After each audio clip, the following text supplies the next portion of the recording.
네, 안녕하세요. 네, 이번 주 방송도 지난 방송에 이어서 기독교 대한학교 컨퍼런스 특집으로 진행이 됩니다. 네, 이번 주 인사는 메리 크리스마스라고 해야 되나요? 네, 어떻게 인사를 해야 될까요? 네, 마중물님? 네, 메리 크리스마스. 네, 좋습니다. 네, 호랑이님이 하고 또 우리 또 제주에 계신 인사 좀 해주시죠. 우선. 네, 반갑습니다.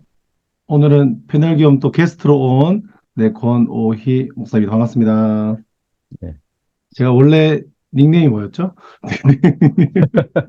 오늘은 이름 그대로 가겠습니다. 네. 네, 네, 권호희 목사님으로 오늘 가겠습니다. 네. 호랑이 선생님 인사 좀 해주시죠. 네, 안녕하세요. 호랑이입니다. 반갑습니다. 네. 오늘 이렇게 네 분의 패널을 모시고 할 건데요. 인사는 잠시 뒤 소개와 함께 하도록 하고요. 이번 컨퍼런스에 이제 미래교육과 관련된 10개 선택 강의가 준비되어 있습니다. 네. 컨퍼런스 둘째 날 오전에 하나, 그리고 오후에 또 하나가 선택해서 10개 중에 이제 2개의 강의를 선택하실 수 있습니다. 그 중에서 오늘 4개의 선택 강의의 강사님들을 모셨는데요. 이 강사님들은 정말 해당 분야의 전문가들이십니다. 네. 오늘 직접 소개를 한번 들어보겠는데요.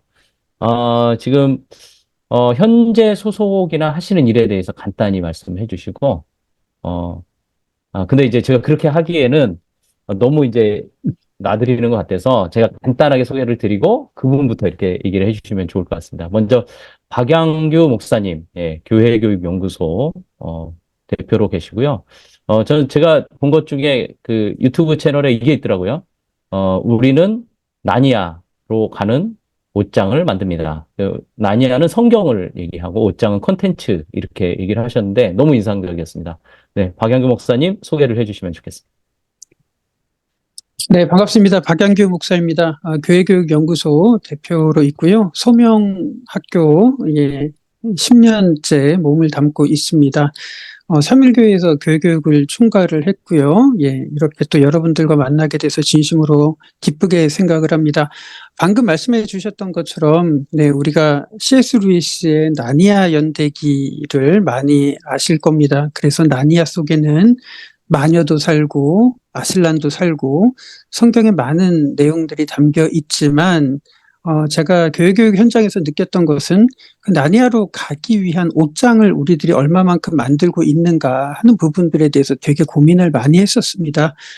그런데 실제로 그런 부분들이 많이 갖춰지지 않은 현실이 조금 안타까워서 이런 부분들을 좀 많이 콘텐츠를 많이 만들기 위해서 노력을 하고 있습니다. 그래서 우리들이 코로나 3년을 경험을 해봤지만 3년이면 150번의 주일을 우리들은 보냈을 거예요. 우리 아이들이 10년 교회를 다니면 500번 주일을 경험을 하게 되는데 과연 우리 아이들은 500번, 1000번 주일을 보내는 동안 얼마나 많은 콘텐츠를 경험을 하고 있는지 이 질문 앞에 서면은 정말 교회 교육 현장에 있었을 때 아무것도 제시할 수 없더라고요. 그게 너무 제 스스로 마음이 아팠고, 그러면서 사역을 하면서 이런 콘텐츠들을 만드는 것은 시간적으로, 환경적으로 너무 어려워서 코로나 터지면서 이렇게 나와서 이 콘텐츠들을 만들고 있는 작업을 하고 있습니다. 그래서 제 사역을 한마디로 말씀을 드리면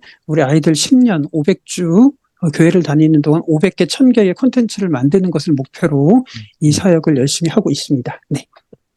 네, 아, 네, 유튜브 운영하고 계시고 네, 또 그렇습니다. 다시 어떻게 가르칠 것인가 책도 내셨습니다. 네, 많이 사주시면 감사하겠습니다. 따끈따끈합니다. 11월 15일에 나왔습니다.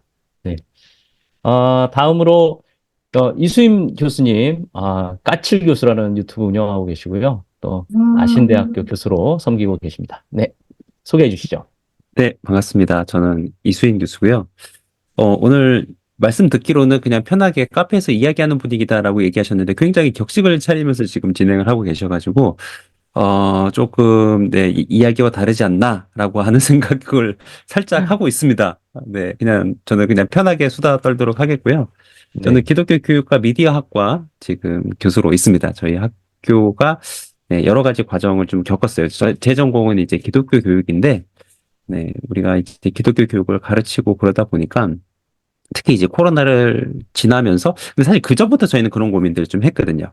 미디어 없이 앞으로 교육을 우리가 제대로 할 수 있을까에 대한 고민을 계속 하다가 그 와중에 이제 코로나가 터진 거예요. 그래서 바로 저희가 방향을 바꿨죠. 그래서 기독교 교육과에서 이제, 그죠. 그전에는 기독교 교육 상담학과였는데 거기에서 기독교 교육과 미디어 학과로 아예 전공을 좀 바꿔서 지금 이제 기독교 교육과 미디어를 이제 학부에서는 같이 저희들이 가르칩니다. 그리고 저는 이제 교육대학원도 또 섬기고 있어요. 그래서 여기 호랑이 선생님도 저희 교육대학원에서 공부하고 하셨는데, 교육대학원에서 이제 대안학교 선생님들이랑 같이 교육과정을 어떻게 우리가, 재구성할 것인가.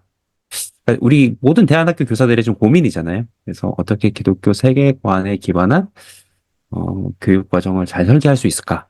네, 어떻게 우리가 기독교 세계관을 그리고 성경의 그 관점을 어떻게 우리가 가르치는 뭐 국어, 영어, 수학 이런 개별 교과에서 좀 잘 깔고 잘 드러나게 하고 이렇게 뼈대를 이루게 하고 어떻게 할 수 있을까 이제 그런 고민들을 계속 하고 있습니다.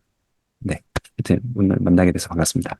아, 교수님, 혹시 저희가 네, 선택 강의 전에 분과 모임에서 기독교 세계관 교과 통합 분과가 있는데, 네네, 여기 오셔서 잠깐 인사하고 하시면 안 돼요? 괜찮습니다. 네네, 그럼 하겠습니다. 좋겠다. 어제 첫날 주무시니까 제가 둘째 날 네네. 오전 부탁 좀 드릴게요. 지금 아까 말씀하시니까 딱 저희 분과에서 필요한 인사이트를 또 주실 수 있을 것 같아서요. 이걸 제가 따로 좀 부탁을 드릴게요. 네, 알겠습니다.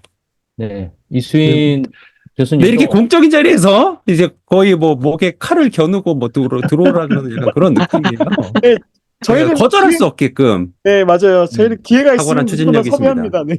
네, 이거 편안한 분위기 말씀하셨는데, 약간 우리 선생님들의 한계가 편안한 게 이 정도거든요, 지금 이거. 목사는 목사의 한계가 있고, 선생님 한계가 있잖아요. 이분들 지금 굉장히 편하게 하시는 건데, 되게 네. 불편해 보이고, 분위기도 그렇습니다. 네. 네. 네, 해주시면 네. 감사하겠습니다. 빨리 적응하겠습니다. 친해지면 좀 괜찮아질 겁니다. 제가 어색해서 제가 진행을 잘 못하는 것 같습니다. 아, 아니, 굉장히 네. 잘하고 있습니다, 진행. 좋습니다. 네. 너무 좋습니다. 교수님께서도 올해 책을 내셨네요. 미디어 네. 수업이라는 책을 내셨습니다. 네. 그리고 세 번째로, 윤혜식 대표님, 투마이스라는 클라우드 교육 및 솔루션 전문 기업 대표시고요. 제가 이제 그 홈페이지 들어가니까 이런 말이 있더라고요. 영어로 된 건데, 제가 해석을 해보니까, 만약 당신이 1마일을 함께 가고자 하면 2마일을 함께 가겠다. 그래서 투마이스라는 이름을 지으셨구나. 그래서 제가 약간 감동을 하면서, 한번 소개를 해주시죠. 네. 네, 안녕하세요. 투마일스의 윤혜식입니다. 네, 말씀 금방 주셨던 그 영어 구절이 사실 NIV로 되면 마태복음 5장 41절 말씀이잖아요. 네, 누가 너희들은 오리를 가라 그러면 네. 심리를 가라. 거기에 오리가 영어로 1마일이고 심리가 2마일스거든요. 네, 그래서 그 말씀 가지고 만든 회사 이름이고요. 그래서 항상 이게 1마일 더 가려다 보니까 항상 힘들더라고요. 항상 리소스도 많이 들고, 근데 뭐 그렇게 지금 가고 있고 조금 더 천천히 가기는 하는데 계속 가고 있고, 그래서 이번에 저도 잠깐 제가 저도 6월에 이 책을 만들었거든요. 책을 썼는데 네네. 따끈따끈한 네. 책이. 챗GPT 시대에 이제 우리가 어떻게 미래 일자리를 준비를 할 것인가에 대한 책이에요. 그래서 이 책을 이제 준비하게 된 결정적인 계기가 뭐였냐면은 제가 직업을 갖고 계신 분들의 이직이나 그 다음에 취업을 도와주는데 제 나름의 이제 기준을 좀 잡았어요. 물론 이제 세상적인 기준일 수도 있는데 한 10명 정도를 한 연봉 1억 정도 도와주면 넘어가는 사람들 한 10명을 좀 도와주면 제가 그 나름의 트렌드를 분석하는 요 프로세스가 그래도 검증되지 않았을까. 그리고 그러고 나서 책을 쓰자라고 생각을 했었거든요. 그래서 이제 이 책이 나왔다는 얘기는 어느 정도 이제 검증이 된 거죠. 그래서 가장 뭐 잘된 제 후배 같은 경우도 이제 요즘 이제 신앙을 갖고 있지만은 그 친구 같은 경우는 진짜 연봉이 한 10배 정도 올랐어요. 그러니까 한국에 있으면서 직장인이면서 임원이 아닌데 연봉이 한 3억이 돼요. 그런 친구들이 생기는 거죠. 그러니까 그런 것들을 보면서 중요한 건 이제 인생도 전략인데 미래 트렌드를 우리가 미리 좀 파악을 하고 그것들을 우리가 좀 준비를 하게 되면 사실은 취업이 요즘 되게 어렵잖아요. 굉장히 어렵다고 하는데 오히려 제 주위에 계신 많은 기업 하시는 대표님들은 사람 좀 구해달라고 항상 얘기하십니다. 사람이 준비된 사람이 없는 거지. 예. 그래서 그 갭을 예, 메꿔주고 싶은 게 있어요. 그래서 이번에 이제 책을 준비를 했던 거고 이제 이번에 이제 강의를 요청을 주셨었잖아요. 그래서 선생님들과 그 많은 분들이 이런 어떤 미래 트렌드에 대해서 우리가 좀 더 기독교 대안학교에서 많이 좀 학생들한테 도전을 해주시면 아이들이 기독교 가장 기본적인 어떤 신앙의 바탕 위에서 미래까지 우리가 리드를 할 수 있으면 굉장히 세상에 또 메시지를 던질 수 있겠다. 선한 영향력을 미칠 수 있겠다. 예, 그래서 사실 저도 1월 4일 날 이제 기대가 되더라고요. 기대가 되고 그래서 사실은 뭐 다른 걸 다 떠나가지고 사실 지금 열심히 사업을 해야 되긴 하지만 일단은 만사제쳐놓고 예, 그날 또 제가 또 드릴 수 있는 메시지랑 내용들을 좀 준비를 한번 해보려고 합니다. 네, 하여튼 초대해 주셔서 감사드립니다. 네. 네, 환영합니다. 네. 그 유대식 네. 대표 저희 그 박양규 목사님하고 이수인 교수님은 오리를 가고 계신 분들이세요. 그래서 네. 이번 기회에 좀 또 저분들의 콘텐츠를 어떻게 좀 도와줄 수 있는지 좀 도와주셔도 되게 좋을 것 같아요. 왜냐면 지금도 잘하고 계시지만 아마 윤행식 대표님이 조금 더 인사이트 주시면 더 날개를 달고 더 멀리 가실 수 있을 것 같고 저 두 분의 사역이 또 저희 교회에서 또 필요한 사역이라 많이 도와주십시오. 네. 잘 부탁드립니다, 대표님. 제가 네. 아니, 박영구 목사님, 이수인 교수님, 윤혜식 대표님이 다 그 유튜브 채널을 운영하고 계세요. 네, 그래서, 서로 이렇게 초대해가지고 하시면, 더 시너지 효과가 있지 않을까라는 생각이 좀 들고, 세 분이 또 올해 책을 동시에 내셨네요. 네. 따끈따끈한 책들을 많이 사면 좋을 것 같습니다. 네. 고노희 목사님 차례인데요. 고노희 목사님은 유튜브 채널 운영하지 않습니다. 대신에, 새롭게 하소서에 제가 조회수 확인해 보니까 오늘 119만 명이, 이 조회를 했더라고요. 그래서 이 인플루언스 아닌가, 라는 생각이 들면서 또 책을 오래 내지는 않으셨습니다. 책을 2020년에 내셨는데도 벌써 몇 세요? 7세. 어마어마합니다. 네. 권호희 목사님, 소개를 네, 해주시죠. 반갑습니다. 네. 네, 권오희 목사, 제주도에 있는 권오희 목사입니다. 예, 그동안 패널로 함께 했는데, 오늘은 게스트로 왔습니다. 아마 근데 제가 약간 게스트처럼 하다가 패널처럼 하다 왔다 갔다 할 것 같고요.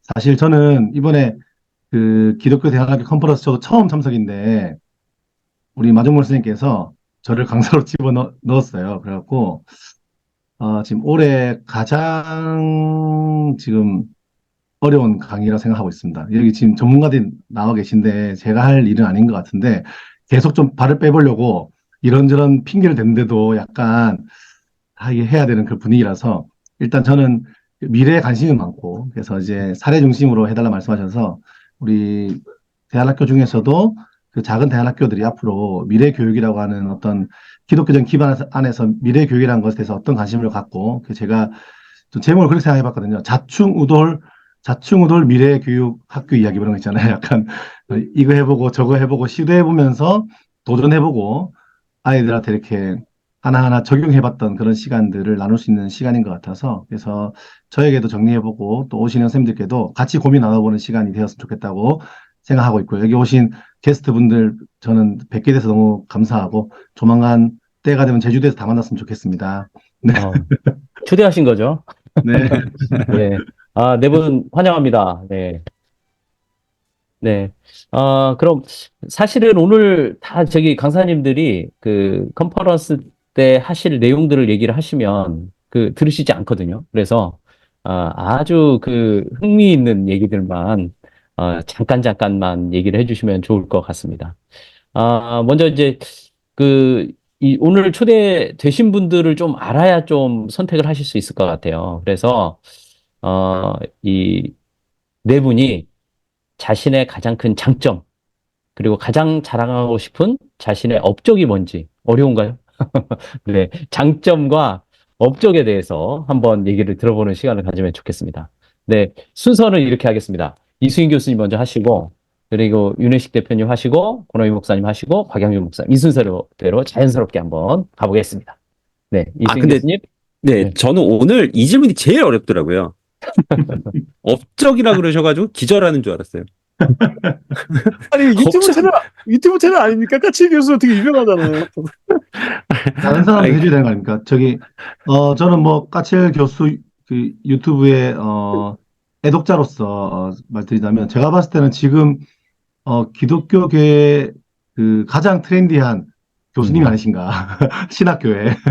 이런 분이 계셨다니. 그러니까 지금 들으시면 아시겠지만, 교수님 목소리부터가 이렇게 전달력이 엄청 좋으시잖아요. 음, 그게 온라인에서도 굉장히 좋고, 또 저는 교수님이 책 소개해주면 책을 이미 읽은 것 같은 느낌을 받거든요. 그리고 이런저런 다른 내용들 설명해 주시면 굉장히 설득력 있고, 내과학 이런 이야기 있잖아요. 너무 재밌게 보고 있는데, 이미 그것만으로 엄청난 업적을 가지신 교수님 아닌가라고 제가 대신 조금 설명해 드렸습니다. 네. 예, 감사합니다. 네.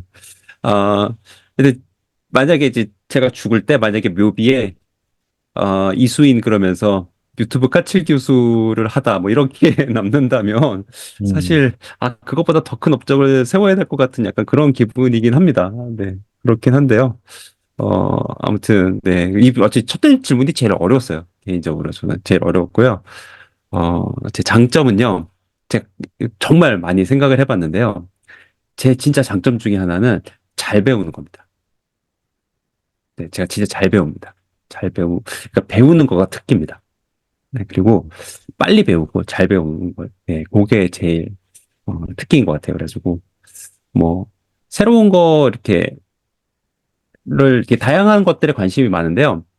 근데 이제 관심이 많아도 뭔가 이렇게 새로운 걸 배울 때 잘 모르겠고 뭐 어쨌든 진도가 안 나가고 그러면 이제 금방 질리게 되는데 조금 네, 잘 배우는 편인 것 같아요. 네, 그리고 박사과정을 공부하면서 사실은 저는 그거가 제일 많이 남았거든요. 제가 배우는 기술을 배운 거. 네, 음, 배우고 연구할 수 있는 기술을 배운 게 제일 많이 도움이 돼서요. 그래서 잘 배우고 하는 게 제일 큰 저의 장점인 것 같고요. 사실 저는 제 큰 업적으로 생각을 하는 게 저는 사실은 그거를 이야기하려고 그랬어요. 아이들을 지금 홈스쿨링을 하고 있거든요. 음, 네, 지금 일단 음, 큰애가 고등학교 1학년까지 왔는데 이게 제일 큰 업적이다. 라고 일단은 음, 이야기를 드리고 싶고요. 네. 그래서 큰애는 고1이고 둘째가 이제 중1이고 그런데 둘째는 올해부터는 이제 대안학교에 다니기 시작했습니다. 음, 네, 대안학교에 다니기 시작했고 큰애는 계속 홈스쿨링 하고 있고요. 그리고 말씀하신 대로 유튜브 채널을 운영하고 있는데요. 사실 저는 이거 약간 처음에는 개척한다라는 심정으로 했거든요. 네, 그래서 전혀 기독교 컨텐츠는 아닌데 살짝 좀 담아보려고 하고 그리고 이제 그 최근에 뜰힘 출판사라고 제가 개인적으로 이제 그 애정하는 출판사가 하나 있어요. 네, 근데 거기 출판사에서 그러니까 작가이고 그리고 기독교적인 생각이 좀 들어있는 책인데 약간은 이렇게 좀 중간에 지대에 있는 책들이 있거든요. 네. 그런 책들을 이렇게 막 소개도 하고 그리고 살짝 기독교적인 그런 가치를 담아보려고 좀 하고 있습니다. 네. 그래서 음, 네, 요 정도 하도록 하겠습니다. 네, 이 점은 너무 어렵네요. 저 오늘 공항에서 비행기가 계속 연착돼서 읽던 책이 그 배움의 공동체에 대한 책이었거든요. 네. 사실 그 배움의 공동체는 그 교사들도 아이들도 서로 신뢰하고 이게 잘 배우는 게 중요하다 그 얘기 했는데 음. 교수님 그 말씀하셔서 역시 미래교육 트렌드는 배움 아니겠습니까? 맞습니다. 네. 뭔가 너무 좋아서 또 말을 거들어 보았습니다. 아, 이렇게 되는 거죠, 저도. 근데 근데, 감사합니다. 예, 지금은 나그네 목사님이신 거죠. 이 패널로 등장할 때는 나그네, 네, 게스트 왔을 맞다, 때는 맞다. 권호희. 네, 제 닉네임이 나그네였습니다. 네, 윤혜식 대표님. 네, 저도 사실 업적이라고 하니까 너무 부담인데, 뭐 사실 딱히 해놓은 건 없거든요. 그냥 20년 정도 그냥 회사 직장 생활 했고, 이제 올해 7년째 이제 들어가는 이제 사업 한 지는 이제 7년째 되고 있고, 감사하게 이제 회사는 안 망해서 계속 운영이 되고 있고요.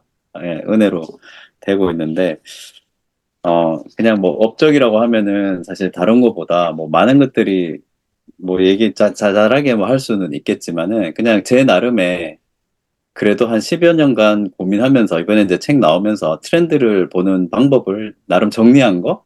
이게 사실 제일 큰 것 같고요. 그리고 제 회사에서 사실 가장 큰 뭐 회사라고 보면 자산이면 자본금이나 이런 게 가장 큰 기본적인 걸 건데, 저희 회사의 자산은 제가 산티아고 갔다 오면서, 순례길 갔다 오면서 만든 회사의 그 사명 있죠. 미션 스테이트먼트 하고 코어 밸류예요. 사실 그게 저희 회사의 가장 큰 자산이고, 그거 있기 때문에 회사가 망하지 않고 가고 있는 거거든요, 사실은. 그래서 이번에 이제 오시게 되면 이런 얘기를 할 시간이 있을 것 같진 않아요. 예, 한 시간이기 때문에 뭐 그런 얘기를 해줄 수 있는 시간은 없을 것 같고. 그래도 간단하게 해주시죠, 지금. 네? 그래도 간단하게. 네, 네, 그래서 듣고 이런 자리 싶습니다. 마련한 거거든요. 아, 네. 그 네. 스테이트먼트 얘기 좀 더 해주세요. 순례길을 왜 갔냐면은, 그 산티아고 순례길 2017년도에 갔어요. 2017년도에 갔었는데, 가면서 제가 이제 처음에 이제 제대로 다녔던 회사가 야후였거든요. 야후랑 뭐 그다음에 이제 블리자드 게임 회사. 예, 저희 목사님은 게임 회사 정말 싫어하시는데, 네, 어쨌든 대표님, 저는 블리자드 20년 고객입니다. 네. 진짜 블리자드에서 한참 구매한 지 20년 됐습니다. 20년. 그러니까요. 한참 막 배틀넷 운영하고 뭐 하여튼 그랬었던. 그리고 또 SK 플래닛 티맵 많이 써보셨죠? 11번가 뭐 이런 그런 국내 기업에도 좀 있어봤고, 그리고 마이크로소프트에서 이제 오피스 MS 이런 것도 하잖아요. 그래서 클라우드 애저라고 하는 클라우드 서비스도 이제 판매를 하면서 마케팅 매니저도 해보고. 그래서 하나 이제 깨달은 게 뭐냐면, 이 기업들 야후나 블리자드나 마이크로소프트 같은 기업들이 국내 기업하고는 좀 달랐지만, 결이 다르지만 글로벌 기업들이 사람들이 그렇게 똑똑한 뭐 되게 뭐 예를 들어서 스탠퍼드나 아이비리그나 이런 한국으로 치면 이제 스카이에 나온 이런 직원분들이 왜 이런 기업에 와서 일을 할까? 뭐 많은 사람들이 그런 얘기 하잖아요. 똑똑한 동료랑 같이 일을 하게 되면 또 많이 배우기 때문에 온다. 그런 것도 있겠지만은, 제가 봤을 때 더 근본적인 거는 그 회사들이 갖고 있는 어떤 코어 밸류가 굉장히 강한 거예요. 예. 회사의 어떤 미션 스테이트먼트의 모든 그 회사 운영 방식이나 제품이나 서비스가 그거에 기반해서 나오는 거죠. 네. 그리고 그 MS 왔을 때도 많이 느꼈지만은, 그 전 지구에 있는 모든 사람들이 어치브 모어 더 많은 것들을 이루기 위해서 도와주는 회사가 회사의 MS의 목표거든요. 그걸 하기 위해서 AI를 만들기도 하고 윈도우를 만들기도 하고 굉장히 다양한 것들을 하는 거예요. 그리고 블리자드 게임 회사에 있을 때는 첫 번째 코어 밸류가 그거였어요. 게임 플레이 퍼스트. 그래서 아무리 그 뭐 다 좋은데 게임이 일단은 안정적으로 그리고 퀄리티 있게 나와야 되는 게 제일 첫 번째인 거예요. 예. 그게 회사의 되게 코어 밸류고, 그 다음에 또 커미트 퀄리티라고, 그 제품의 어떤 품질에 대한 그 집착이 굉장히 강한 거죠. 그래서 그걸 언제 또 느꼈냐면은, 블리자드에서 제가 입사를 했을 때 이미 한 5년 정도 개발하던 게임이 있었거든요. 근데 그 게임이 제가 입사하고 나서 한 2년 정도 있다가 그 게임을 버리더라고요. 폐기를 해버린 거예요. 근데 거의 한 2천억 가까이 투자한 게임인데 그냥 버리는 거예요. 예, 게임의 어떤 수준이 맞지 않다. 그리고 나서 만든 게임이 오버워치예요. 예. 그리고 오버워치 만들고 3개월 만에 2,500을 버는 거예요. 그러니까 그런 것들을 이렇게 보면서, 이게 어떤 회사의 어떤 코어 밸류가 이 서비스나 가치에 들어가는 게 정말 중요하다고 저는 생각을 하거든요. 그래서 이제 산티아고를 갔던 것 중에 하나, 첫 번째 이유가, 내가 만드는 그 투마일스라는 회사, 한 걸음, 그러니까 1마일을 더 가주려고 하는 그걸 어떻게 하나의 문장으로 담아낼 것인가. 첫 번째. 그래서 회사의 미션 스테이트먼트 만들고, 그 다음에 두 번째는 그 미션 스테이트먼트를 이제 이루는 그 코어 밸류를 어떻게 만들 것인가. 음. 예. 그래서 한 달 동안 딱 이것만 생각하자. 한 달 동안. 진짜 다른 거 안 하고 딱 하루 25km씩 거의 한 8시간씩 걸으면서 이것만 생각한 거예요. 제가 MS의 코어 밸류나 그 다음에 블리자드 코어 밸류나 이런 것들 거의 다 외우거든요. 음. 그 회사들은 그 미션 스테이트먼트를 어떻게 코어 밸류에 담아냈는지를 계속 묵상하면서, 예. 어떻게 보면은 이제 저희가 만드는 이제 투마일스라는 회사의 미션 스테이트가 어떻게 나와야 될 것인가. 예. 그래서 이제 하나 만든 게 저희 회사 미션 스테이트먼트 영어로 되어 있지만은 provide the most valuable services beyond the customer's expectation이에요. 그러니까 고객이 기대하는 것보다 고객의 기대를 뛰어넘는 최고의 서비스를 제공하는 거. 그게 미션 스테이트먼트고 그걸 하기 위해서 첫 번째 코어 밸류가 유매를 쓰거든요. 내가 어떤 존재인지 내가 이 회사에 왜 왔는지를 모르는 사람은 저희 그 미션 스테이트먼트를 읽을 수가 없는 거죠. 그리고 두 번째 코어 밸류가 익스트림 스마트네스예요. 극한의 스마트함. 지금 AI 시대이기도 하고 인간이 뭔가를 잘하는 거하고 AI가 잘하는 거하고 비교를 해봤을 때 이제 AI가 잘하는 시대로 가고 있잖아요. 그럼 여기에서 인간이 정말 잘하고 살아남기 위해서 우리가 살아남는다는 표현이 좀 그렇지만은 이 시대를 우리가 어떻게 또 살아갈 건지에 대한 것들이 이제 극한의 스마트함으로 나와야 되는 거죠. 그러니까 시대를 읽고 여기서 정말 사람만이 할 수 있는 것들을 어떻게 뽑아낼 수 있는가, 그 안목은 어떻게 기를 수 있는가, 뭐 하여튼 그런 게, 예, 두 번째 코어 밸류. 그리고 세 번째가 이제 오픈 커뮤니케이션. 네. 그러니까 우리가 생각하는 커뮤니케이션은 한국 사람들에게 공감해 주는 게 커뮤니케이션이라고 많이 생각하는데 외국 기업들이 한 20년을 근무해 보니까 외국 애들이 생각하는 커뮤니케이션은 약간 다른 거죠. 문제가 있으면 그 문제가 뭔지 같이 이야기해주고 들어주고 그걸 해결해주고 솔루션을 제공해주고 답이 될 때까지 계속 이걸 반복하는, 그래서 만나서 서로 얘기하는 그게 커뮤니케이션인 거죠. 그러니까 제가 이제 글로벌 기업에 있으면서 그런 것들을 많이 배웠거든요. 그래서 그런 오픈 커뮤니케이션이 우리가 보통 얘기하는 그 디자인 싱킹 같은 것들 있잖아요. 그런 것들이 제가 생각하는 저희 회사의 이제 코어 밸류. 하여튼 이제 8가지 이런 식으로 쭉 만들었어요. 그래서 이게 너무 많이, 이거 하면 또 1시간인데. 네, 그 중에 하나 아까 지금 얘기하셨던 그로스 마인드셋도 있습니다. 성장 마인드. 기존에 이제 픽스드 마인드셋을 가지고 해서는 지금 시대를 못 살아가잖아요. 그래서 그로스 마인드셋, MS가 거의 10년 동안 그 정책이었거든요. 예, 이다가 CEO가 2014년쯤에 바뀌어요. 사티아 나델라 회장이 오면서 회사의 어떤 새로운 어떤 일종의 영혼을 바꾼 거죠. 그게 그로스 마인드셋이거든요. 예, 리프레시 하라고. 예. 그래서 그것 때문에 이제 회사가 지금 고속 성장하고 있잖아요. 지금 글로벌 1위로 지금 막 가고 있는데, 이게 한 사람이 어떤 회사의 영감을 어떻게 불어넣는가에 따라서 기존에 우리 MS는 뭐 1등 기업이었어. 윈도우 1등이고 뭐 오피스 1등이야. 근데 거기에 안주하는 것들을 한번 한 사람이 이렇게 바꾸니까 전체가 바뀌는. 물론 뭐 그 과정에 또 많은 어려움들이 있었지만 어쨌든 그런 것들을 보면서 요즘 이제 저희한테 필요한 가치가 아닌가. 그리고 뭐 요거 하나만 더 설명드리면 제가 너무 분량이 많은 것 같은데. 아니, 편집하면 편집해주세요. 괜찮습니다. 괜찮습니다. 그 중에 하나가 이제 또 하나 제가 되게 중요하게 생각하는 건 글로벌 스케일러빌리티거든요. 글로벌 확장성. 우리가 배우는 것들이 내가 지금 배우는 이 기술이 한국에서만 잘 쓰이는 기술이면 안 된다는 거죠. 앞으로 이제 이게 미국이든 중국이든 글로벌하게 나갔을 때 이 기술이 써먹을 만한 기술인가, 글로벌 확장성이 있는가, 내가 배우는 지식이. 예, 그래서 로컬도 요즘 되게 키워드이긴 하잖아요. 로컬라이제이션도 되게 키워드이고 그에 반해서 글로벌라이제이션도 키워드이긴 한데 사실 이 두 가지를 다 잡아야 글로벌 확장성이 있는 거기 때문에 단순히 글로벌 확장성이라고 얘기하는 게 이제 영어만 잘하고 뭔가 글로벌 어떤 문화 이해하는 게 이런 게 아니라 글로벌 확장성은 사실 두 개를 다 해야지 가능한 거죠. 글로벌로 확장을 하려면 확장이 되는 그 지역을 정말 잘 알아야 되거든요.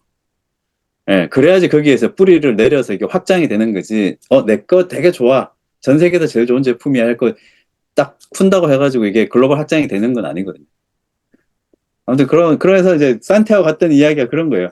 그 한 달 동안 이제 고민하면서 어떻게 하면은 지속 가능한 회사를 만들 것인가. 네. 그게 되게 중요하더라고요. 너무 말이 길었습니다. 아, 네. 이은희 어, 대표님은 나중에 따로 또 모셔야겠습니다. 네. 네, 투마이스 홈페이지에 가시면 코어 밸류가 자세히 나와 있습니다. 네, 참고하시면 될 것 같습니다. 네, 권혜희 목사님.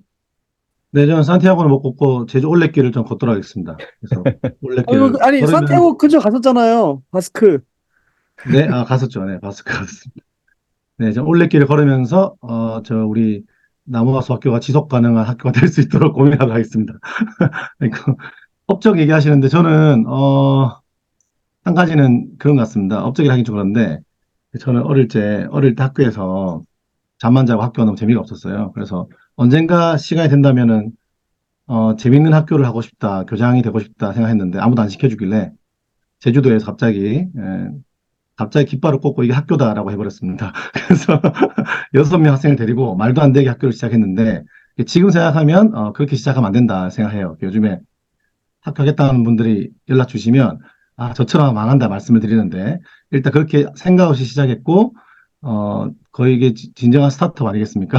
그래서 했는데 일단 7년째 망하지 않았다. 네, 망하지 않고 학교가 제주도에서 네, 기독교 인구가 가장 작은 기숙학교도 아니고 그 제주도 아이들이 오고 있는 찐 제주 아이들부터 시작해서 이사 온 아이들까지 해서 있는 학교를 망하지 않고 온 것 자체가 저는 기적 같은 일이라 생각을 합니다. 그래서 아마 기독교 학교들이 소개되는 학교들이 보면 이렇게 큰 학교들이 많이 있잖아요. 근데 이제 좀 작은 학교를 하시는 분들이 좀 대화 나누면 제 도움 될 만한 저도 다 진짜 아무것도 모르고 시작해서 하나하나 배우면서 왔기 때문에 그런 분들과 대화할 수 있지 않겠나 생각이 들어서 그 부분에 대한 부분들이 있고요.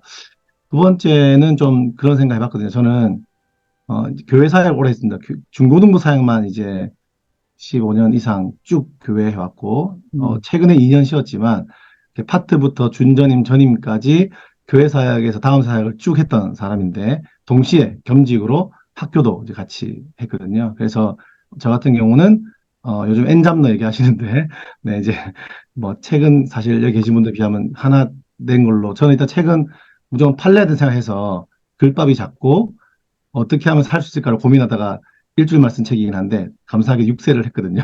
그래서 조만간 7세를 앞두고 있는데 제가 또 팔아야 되니까 두 번째 책이 곧 나오지 않을까 싶은데 아무튼 이제 책도 내고 이렇게 보니까 교회 사역도 하면서 또 요즘에 기독교 학교 사역도 하고 여기 보면은 교장 역할도 하면서 교육 커리큘럼도 같이 짜지만 또 이사님들이 해야 되는 역할인 돈 버는 일도 후원자 모집도 제가 직접 하고 있고 그러면서 이제 주로 이제 교회 가서 또 이제 교회에 계신 고객들께 강의를 하는데 중고등부, 청년부, 뭐 교사쌤이나 어른 부흥회까지 네. 똑같은 얘기를 조금 다르게 바꿔서 나는 네, 전문가가 아닌가 생각하고 있습니다. 그래서 여러 장르 하고 있는 엔잡러로서의 목사, 네, 교사로 있습니다. 그래서 기독교 학교 한 가지는 제가 이제 교회 가서 교회는 원래 이제 기독교 학교에 대해서 소개를 해야 되는 자리를 만들어야 되는데 만들지 않아도 연락 주시니까 강의하러 가서 기독교 학교를 소개할 수 있는 좋은 그런 어떤 좋은 계기라 해야 될까요? 그런 역할을 할 수 있지 않겠나 생각하고 있고 또 기독교 학교 안에서는 또 아까 말씀드렸던 저 작은 학교들을 함께 돕고 같이 하고 지금 우리 미래 교육에 대한 트렌드를 같이 공부하고 있으니까 저도 공부해서 함께 그런 부분 하는 역할들 할 수 있지 않겠나라고 생각하고 있습니다. 이상입니다. 네.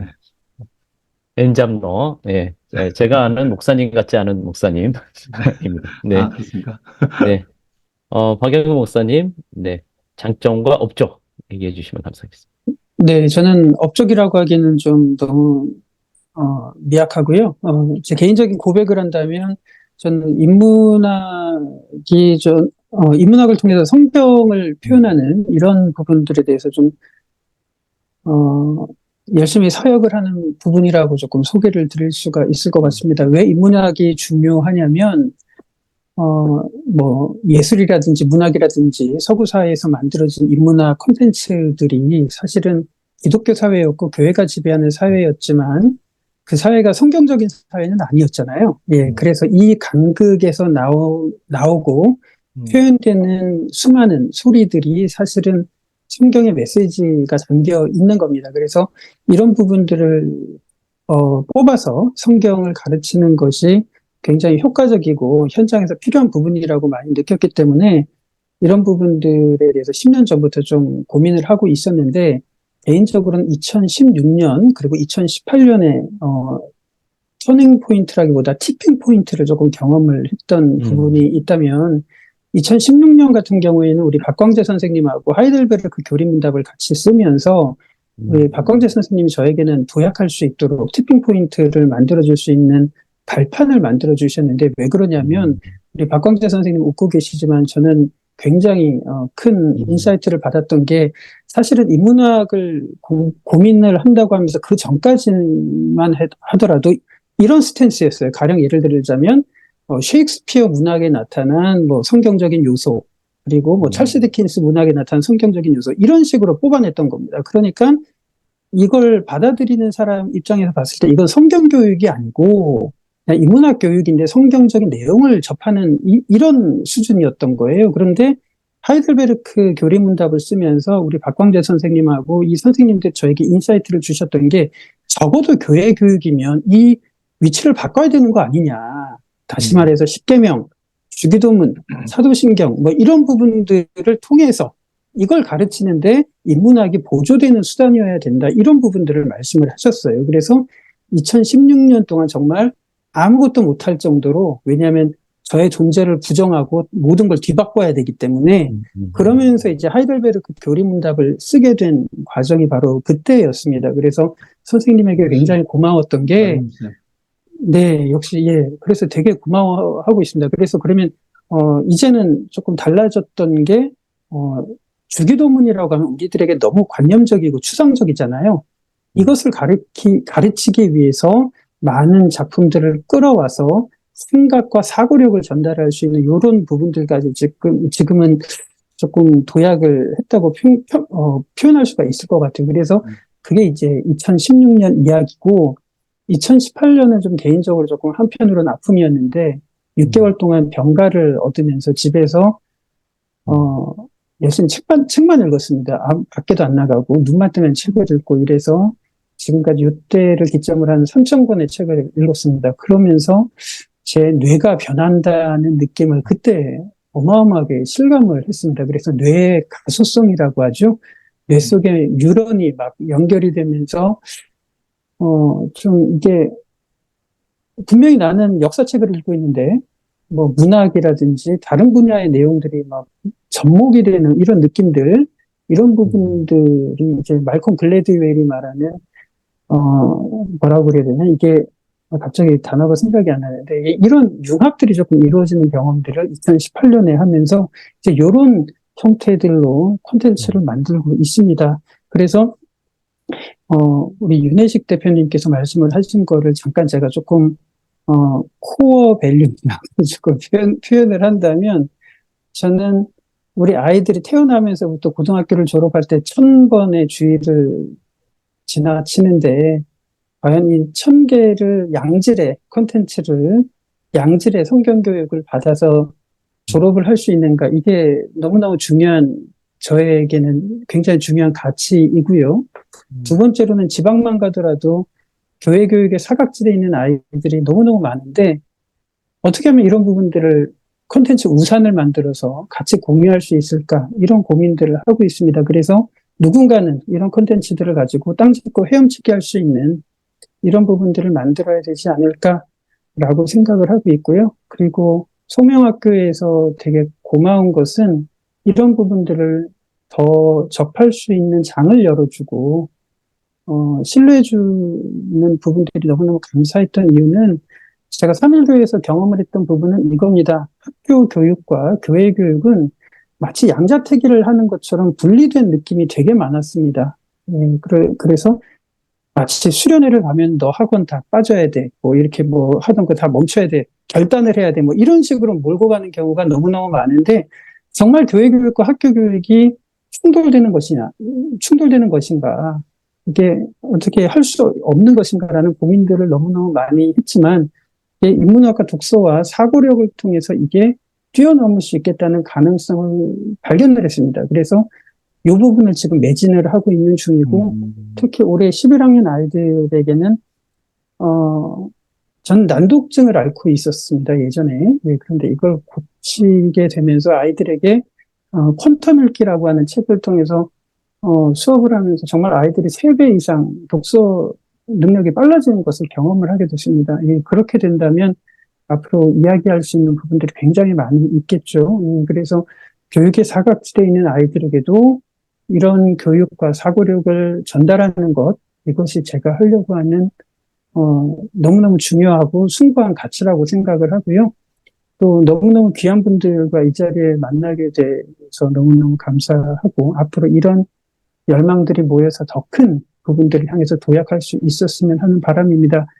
왜 그러냐면 예전에 큰 교회에서 메타버스 이제 세미나 할 때 제가 접해봤는데 어떤 식으로 접하냐면 교회에서 교사들을 모아놓고 메타버스를 이렇게 쓰는 겁니다. 이렇게밖에 강연을 안 하는 거예요.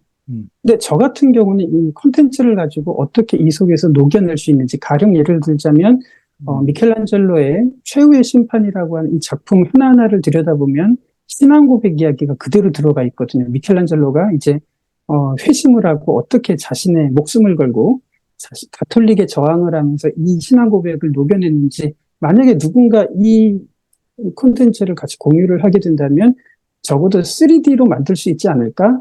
적어도 이 AR이라든지 VR을 통해서 구현할 수 있지 않을까? 이런 논의가 될 줄 알았는데 그냥 이렇게 게더타운이 있고 이런 게 이런 식으로 논의 외에는 없었던 게 되게 아쉬운 것 같고요. 이렇게 누군가 공을 쏘아 올리게 된다면 더 큰 담론으로 만들어서 나아갈 수 있는 이런 모임이 됐으면 좋겠습니다. 고맙습니다. 네. 제가 기독교 학교 씬에 있어 보니까 약간 기독교 계신 분들 자체도 워낙 할 일이 많아서 교회까지 신경 못 쓰거든요, 제가 보니까. 그리고 교회 계신 분들은 기독교 학교에 관심이 별로 없어요. 근데 그 중간에 두 개를 이렇게 연결해서 함께 융합적으로 보시는 목사님 계셔서 너무 감사한 것 같습니다. 융합은 또 우리 미래교육의 핵심 아니겠습니까? 아니, 갑자기 궁금해져서 그러는데, 박영국 목사님 그 배경화면 그림이 어떤 그림인가요? 16세기에 피테르 브레헬이라고 하는 화가가 그린 농민의 결혼식이라고 하는 그림인데요. 제가 가장 좋아하는 그림입니다. 네. 바벨탑이라고 하는 그림을 그렸던 바로 그 화가고요. 네, 16세기에 깔뱅주의 종교개혁을 수용을 하면서 그 시대의 여러 가지 교회의 모습들을 비판을 하고 풍자했던 화가입니다. 네. 와, 의미가 있는 예, 배경을 쓰고 깜빡이는 계시네요. 저도 보드게임 강의할 때 항상 먼저 아이들의 놀이라는 그림 보여주면서 네. 놀이의 본질에 대해서 설명하는 음. 거고요. 우리 이수인 교수님 배경화면도 남사롭지가 않아요. 네, 서브웨이. 네, 아. 저는 빨리 양평에 서브웨이가 들어왔으면 하는 마음으로 그렇군요. 네, 이렇게 제주에 하고 있는데. 있습니다. 네, 제주에도 있는데 양평에는 없습니다. 그래가지고 제주 오시면 꼭 제주 맛집 서브웨이 꼭 가보시면 감사하겠습니다. 네. 네, 안 그래도 곧 제주도로 한번 갑니다. 제가 와, 네, 서브웨이 가도록 하겠습니다. 제가 대접하겠습니다, 교수님. 네. 내분을 조금 이제 알 수 있을 것 같은데요.